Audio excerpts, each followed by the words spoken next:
115 post offices are shutting down, putting 1,000 jobs at risk. How will this impact communities across the UK? Big news from the post office, and it's not looking good for a lot of people. The post office has announced that 115 of its Crown post offices are at risk of closing, putting 1,000 jobs on the line. These branches are the last ones directly owned by the post office and are mostly found in city centres.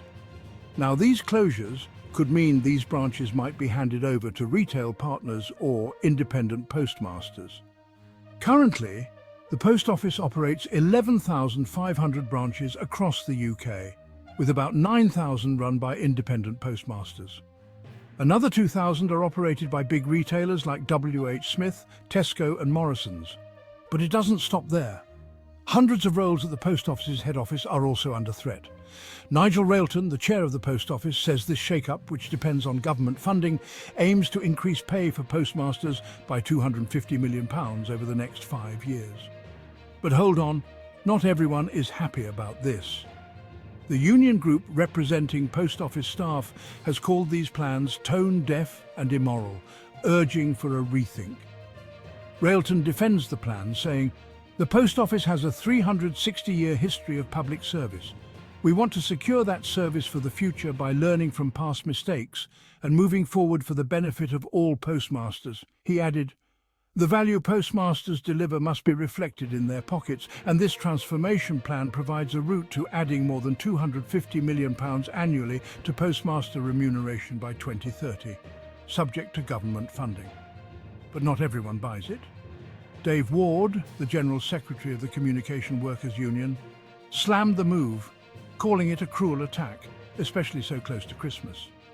He said, "For the company to announce the closure of hundreds of post offices hot on the heels of the Horizon scandal is as tone-deaf as it is immoral." CWU members are victims of the Horizon scandal, and now they fear for their jobs. So what's the deal with these closures? The post office plans to franchise the affected branches or transfer ownership to other parties. A spokesman said, "The plan intends to create a new operating model for the business, ensuring the post office has the right organisational design."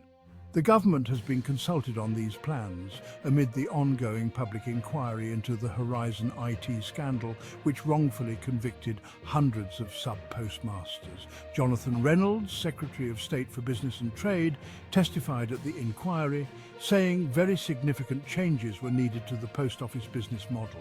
Reynolds said, "Despite the scandal, the post office remains incredibly important. However, postmasters don't make enough from what the public wants from the post office." A spokesperson for the Department for Business and Trade said, "Post offices are integral to communities. The government is in active discussion with Nigel Railton to put postmasters at the centre and strengthen the network for the long term." So, what does this all mean? The future of the post office is uncertain, and many jobs hang in the balance. Thanks for tuning in to Make Dollars Online. If you found this video helpful, don't forget to like, subscribe, and hit the bell for more tips on building your wealth. Stay smart, stay informed, and we'll see you in the next video.